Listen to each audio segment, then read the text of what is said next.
मध्य प्रदेश में पंचायत आज तक के मंच लोक गायन में नेहा सिंह राठौर ने शिरकत की। उन्होंने एमपी का बाबा कार्यक्रम के लोक गायन के जरिए सरकार का काटच किया है। नेहा ने गीतों की भाषा को लेकर ही सवाल किया और कहा कि लहंगा रिमोट से उठाने वाले सांसद विधायक बन गए हैं। मैंने पहली बार भोजपुरी के मौलिक अधिकारों को लेकर गीत लिखे थे, जबकि ज़्यादातर वे बीजेपी के गेस्ट बनकर आते हैं। वो गाते हैं कि तुम्हारा लहंगा उठा दे रिमोट से। शिकायत यह है कि भोजपुरी को लेकर उनसे सवाल नहीं किए जाते हैं कि उन्होंने ऐसे गीत क्यों गाए हैं। नेहा ने कहा, मैं लोकगीत गाती हूँ। लोक में कौन है? लोक में बेरोजगार हैं, मजदूर हैं और किसान हैं। मैं उनके गीत गा रही हूँ। G20 में मैंने सिर्फ टीवी में देखा है कि मुझे तो बुलाया ही नहीं गया, उससे मेरा लेना देना ही नहीं है। मैं क्या बोलूँ उसके बारे में। नेहा ने कहा कि आजकल बॉर्डर का मौसम अच्छा नहीं है। उन्होंने एक सैनिक की विधवा का दर्द सुनाया और नेहा ने कहा, हो कैसन भीड़ लगल हो दुरावा। चलिए चलती है नेक्स्ट खबर की ओर।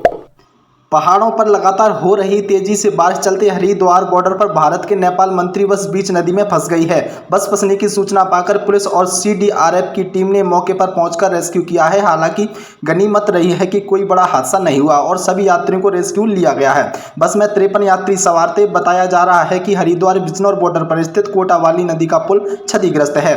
ऐसे यहाँ बड़े वाहनों को लिए रपटा बनाया गया है। भारत के नेपाल मैत्री बस शुक्रवार सुबह इसी रपटे से निकल रही थी, तभी नदी का पानी बढ़ गया है और इस नदी से फंस गई है।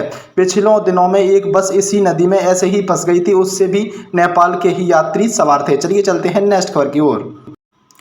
15 साल बाद 2018 की सत्ता में लौटने के बावजूद 15 महीने में बीजेपी के हाथों की सत्ता गंवा चुकी है। कांग्रेस एक बार फिर वापसी के लिए प्रयास कर रही है। बीजेपी कांग्रेस की राह की दीवार बन खड़ी होने की कोशिश कर रही है।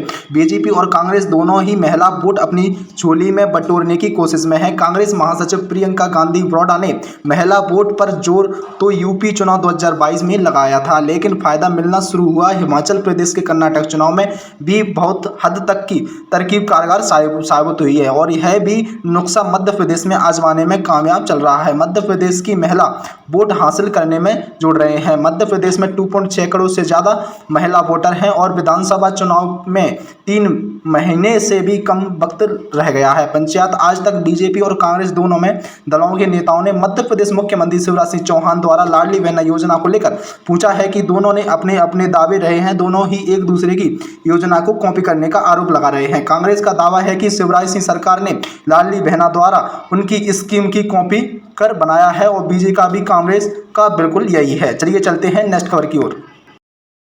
दरअसल सांसदों विधायक पर दर्ज आपराधिक मामले से जुड़ी याचिका पर सुप्रीम कोर्ट ने सुनवाई चल रही है। हमें सुप्रीम कोर्ट ने सीनियर एडवोकेट विजय हंसारिया को अमिकस क्यूरी नियुक्त किया है। अमिकस क्यूरी असल में किसी मामले को सुलझाने में अदालत की मदद करता है। इस मामले में नियुक्त अमिकस क्यूरी विजय हंसारिया ने गुरुवार को सुप्रीम कोर्ट में 19वीं रिपोर्ट दाखिल की है। इसमें इन्होंने सिफारिश की है कि जनप्रतिनिधि कानून में बताए गए हैं कि अपराधों के दोषी सांसदों को चुनाव लड़ने पर आजीवन प्रतिबंध पर विचार किया जाए, क्योंकि उन्हें आम लोगों की तुलना में ज़्यादा जिम्मेदार माना जाता है।